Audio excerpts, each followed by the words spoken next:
Well, here we are in northwest London, not far from Abbey Road, and I'm so going to do that crossing in a bit with the absolutely lovely Lucie Silvas, singer-songwriter extraordinaire. And Lucie, where exactly are we? We exactly are in a good friend of mine's studio. He's called Phil Thornelli. He's a legendary songwriter. He wrote Torn for Natalie Imbruglia, and he's written a bunch of other hits that people have heard of. But yesterday Bryan Adams was in this studio. Who? So, only Bryan Adams. Okay. So it's small time. Uh-huh. Not really that famous. The Groover from Vancouver. Yeah, so where are you from? Me, I'm from Surrey, actually. Okay, I'll think of something. We need a Groover from Vancouver. Can you think of anything to rhyme with Surrey? That's a tricky one.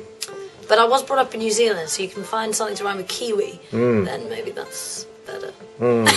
Okay, I will work on that one, Lucie. Okay, we'll edit that for now. So we're in the studio, and I've done a bit of work here, and John, that was playing the song with me, had recorded his whole album in this very studio.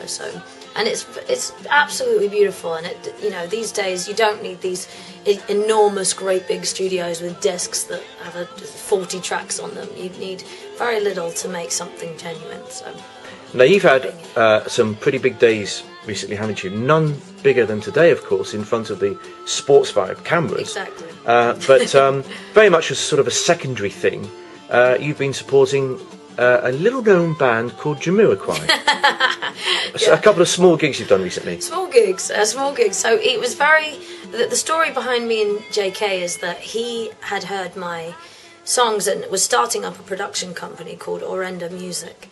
And he started it with two producers called Charlie Russell and Brad Spence, both of which have worked on incredible albums like Radiohead and countless others that I could list. But they really wanted to work on my new album, and I'd been away for a while just working on other artist projects and was a little bit afraid of doing something new. And Jay heard the stuff and was keen to get involved, and so he ended up funding the whole album, and we've done this with no label, no nothing, and so I was very much on my own with it. And then a couple of weeks ago he said, I'm going on tour over the whole of the UK, just Lucie, I'd love Lucie to come and play the UK dates. Really?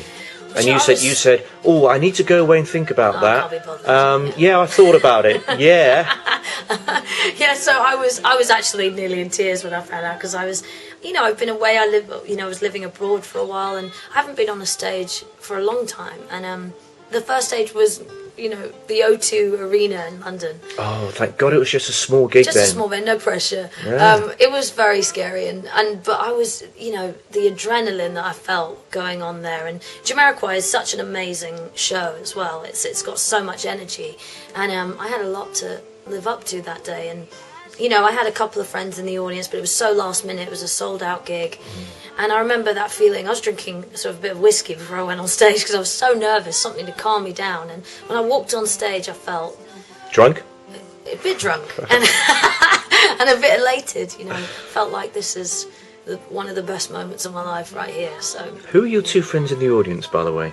My two friends in the audience were Lewis Moody and his wife Annie, who's my best friend. And we'll get on to that shortly. Yeah. I just wanted to... I had a feeling you were going to say that. So Lewis Moody, the current captain of the England rugby team, and his long-suffering wife, Annie, were there to support you. They were. That's fantastic. And it was amazing. They rushed up from Bath, but bless them coming all that way. They were actually... Annie was texting me before the gig going, are you on yet? Are you on there? And I was like, no, don't worry, I'll go on at 8 o'clock. Well, what if you were on? What are you going to do? Sort of like stop playing the piano and text? The stage. Yeah, exactly. I mean, Annie and Liz will admit that their timekeeping, apart from rugby, of course, is not sort of top-notch, but they'll kill me for saying that.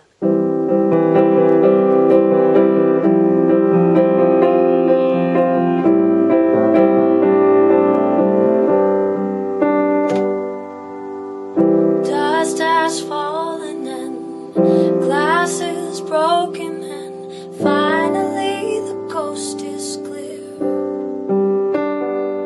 You have been described as having a voice as good as or similar to the likes of Alicia Keys, Mariah Carey, I mean, they're not too shabby, are they? Not too shabby. That's, I mean, too much of a compliment. You know, I love those singers, and I grew up listening to all sorts of singers. Obviously, like Aretha Franklin and Stevie Wonder, Ray Charles, and Bill Withers, and also I love Motown, and I love everything really. My sister was more of the rock area of things, and she actually was the person that played me Metallica for the first time. And on my first album, Breathe In, I'd done a cover of Nothing Else Matters, which for me was just going to be this little sort of secret thing that I did, and then it turned into something bigger than that, which I didn't really account for. So now there's a bit of a link here with Sports Vibe, insofar as you were also Judy Zook's backing singer, and we've met Judy, and we've met the lovely Bailey, who's done us a song, Strong, and I think she's got a big future. Lewis, the aforementioned Lewis Moody, was playing around with the knobs and trying to make out he was a music producer. I know exactly. But here we go. We go full circle. Here we are with Judy Zook's backing singer, who's a little bit more these days. Oh, thank you. But no, do you know what? It's so strange how we're all so connected, because it is. You know, I met Annie at college in Weybridge. We went to Brooklands College together, and one day she said, "You must come meet my stepmom. She's a singer." And I didn't know her stepmom was Judy Zook. Did you know who Judy Zook was? I did, because I knew Stay With Me Till Dawn. I wasn't really familiar with her. My family was, but she is still one of the most incredible songwriters of her time, and she's still writes the most incredible songs. I've written a whole ton of songs with Judy for my albums, and so I went home to meet her, and I sung to Annie's dad, Paul, and Judy. And Bailey was, tiny at the time. And I remember Bailey always coming into the room, trying on our clothes. And Bailey was always singing, and, she always had she had the gorgeous voice, and it just got more and more beautiful. And she was very influenced by Judy, but has totally her own style. And but then, Annie went off to university in Leicester and met Lewis. And the story goes from there, how we're all connected.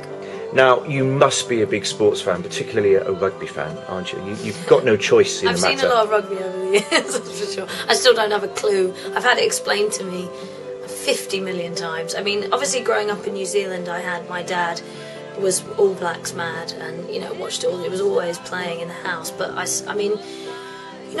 guess I watched a lot of sports, sort of tennis, and not really football, but just, I was aware of it. And, always... When you look at things like that, when you look at sportsmen, it's a passion that they have. It's something that is, a sportsman without his game is, you feel like maybe he's halved as a person. It's the same with music. If you don't have it, if you can't play it, you feel like something's taken away from you. And you can see how, I guess, the rugby players how down they get when they're injured. It's such a hard time, because it's like me not being able to use my voice on stage. And Lewis knows all about injury. He's had some incredible highs, but his lows have been low. Yeah, like they've all had them, and it's been some really hard times over the years for different players, and it's heartbreaking to see, and it is a passion that you need, because I'm sure, like with music or with art or with tennis or cricket, or there's players that love it, and then there's those players that have that extra fire and passion. And you can see it's them through and through. And that's what I admire. More than understanding the game itself, I understand the passion and the adrenaline that it brings. So, Lewis, your friend and husband of your best friend, is now the England captain. I mean, you've known him a long time. In many ways, he hasn't changed, has he? Unfortunately. He hasn't changed a bit. He's still a big goofball. And goofball. You can't call the England rugby captain a big goofball. He's an icon to millions. He is an icon, but I forget, because he's just Lewis, and he's so talented, and he's got that drive. That's what's unbelievably inspiring about him. He's got such a drive. You can't hold that guy down. Passion beyond belief, and but he's just Lewis. He's funny. He's hilarious. He messes around. He's humble. He doesn't go to his head.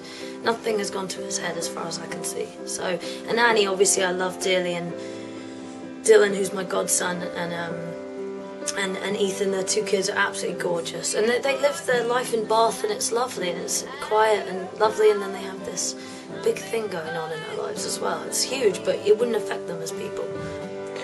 Well, Lucie, it's been lovely meeting you today. It really has, and thanks for singing to us all. Thank you. It was my pleasure. No, it was our pleasure. Something to believe.